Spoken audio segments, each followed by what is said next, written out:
Now this fight scene is pretty damn cool, but I wonder, does it make up for cutting out Rena's backstory? Hi, my name is August and welcome to the August Tale, and I want to help you find something great to experience. Today we'll be doing a comparison of the anime adaptation of Grisaia Phantom Trigger, specifically the second episode, which covers the second volume of the visual novel series. If you would like to see my review of the original visual novel for Grisaia Phantom Trigger, links are in the description down below. And with that said, let's begin. If you've come across the Grisaia Phantom Trigger anime adaptation, there's a good chance you're a fan of the visual novel series, being able to see the action scenes in full animated glory, highlight being this particular fight scene. But if for some reason you haven't read the original source, having only seen a snippet of this fight, and you wanted to watch the whole episode leading up to this fight, you're going to get a generalized, watered down version of the plot. Let me explain. This second episode is lightning fast. No time to breathe, it gets right to the action. With lots of general exposition, we are immediately informed of the operation for this episode, retrieving a human package that apparently went missing. This ultimately ends up cutting out the slice-of-life events prior to this, showing Shiori at the gun range and the heavy debate that is the correct way of how to eat ramen. By doing this, we are thrown right into the action, but at the expense of having less time to grow more on these characters. New characters, Choco and Vanilla especially, and no, I'm not talking about these girls, but rather the gunslinging cowboy-looking duo with magnum guns.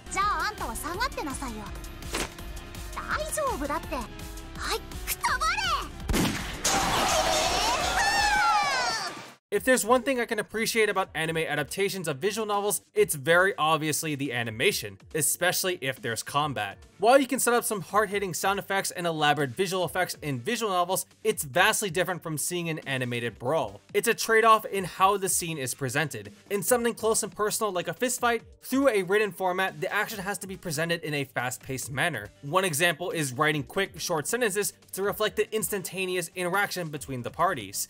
Drag it out too long and you lose that adrenaline pace. Meanwhile, seeing the action play out provides that excitement and immediate gratification. In situations like a ranged shootout, the writer could go into the mindset of the characters, assessing the battlefield, tracking their mental mindset, and adapting to the opponent. Of course, the same can be accomplished through animation, but it slows down the real-time pacing, examples often being cutting to inner monologues or cutting to other people reacting to the action. Regardless of what medium the work is in, it is up to whoever is directing the scene to play it out to its fullest potential in the medium that it's in. Now, as I said earlier, this second episode moves at an astronomically fast pace to fit it into a limited time span. The adaptation does cover Rena and Maki's backstory and how they grew up together, but the parts they did leave out, cutting out Rena's backstory, has me conflicted. Some of the key moments in this volume are the details about Rena's relationship with Haruto as Haruto's shooter, especially the moment when Haruto meets Rena for the first time. This section is cut out entirely. What's nice about this scene is that their first interaction runs parallel to Maki's first interaction with her own handler. It's a demonstration that while both handlers are from different backgrounds, they still treated their girls in a humane manner that gave them the strength to live on. Another scene that was taken out is the small monologue Rena has when her gun breaks. That gun was a present from Haruto and holds special meaning to her. Like I said before, it's a trade-off in favor of action scenes, and we do miss out on Rena's affirmation of her willpower and her devotion to Haruto here. Looking back on it, it's not completely necessary to have these details to understand Rena and Haruto's dynamic, as it's implied by how they behave around each other, but those details can go a long way. That said, I do appreciate the scene with Haruto and Rena together. It's a heartwarming scene as the two are bathed in moonlight together with Stargazer playing in the background.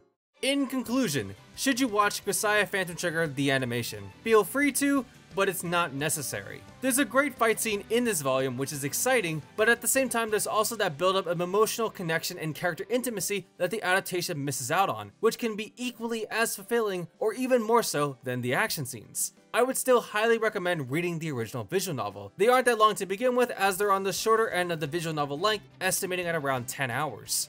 While it may not be more of the original Grisaia Trilogy, Grisaia Phantom Trigger still has its familiar writing style that still delivers contemplative messages while also having meaningful interactions from its fun and entertaining cast. That's it for today. Subscribe if you liked the video. New content every week. You can find me on Twitter @TheAugustTale. I'll see you all